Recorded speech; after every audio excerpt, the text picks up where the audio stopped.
In the name of Jesus. In the name of Jesus. I am a soldier of Christ.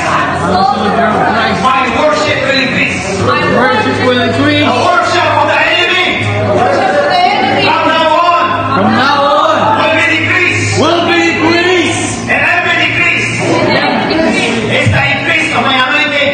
The increase of my anointing. Sa lahat ng hirap maghingan, sa lahat ng mga may sakit sa dugo, nakituhan sa kaisipan, problema sa reproductive organ, digestive system, sa mga buto, every system, ang aking katawan. I am healed. I am strengthened. I am strengthened.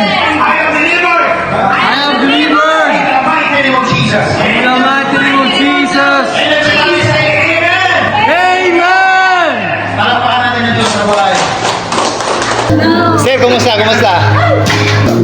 Lumakas. Nawala yung sakit. Kanina ano yung masakit? Ayan. Ngayon, nawala na. Sister Silita, kanina po ano siya? Siya kanina, hindi makatulog. Hindi makatulog? O, sabi niya kanina. May dagan siya. Ngayon, wala na. Sir, sir. Nagdamag na kayo, mahal. So, yung ginagawa natin is sa part of warfare. Pag-ising sa umaga, hanggang sa magkaroon ka ng tinatawag na dynamic tongues.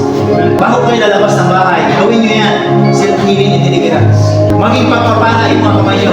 Maging pagpapala yung lalabas sa bibig nyo. Pag ginawa nyo yung prayer of thanksgiving, inak na po yun.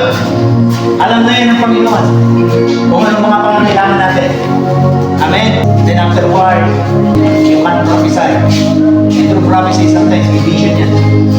Okay? Hindi mo na mawala yan. Meron ka ng isang oras. Meron ka ng 1.5 hour. Pag-uwi natin, mamayang gabi, practice yun na kagad. Just imagine, next week, we will be on fire. Walang witchcraft wizard. Walang Illuminati, black magic, sorcery, albularyo. Hindi ka lang sasaksyon. Amen. Amen. Halika pala natin siguro.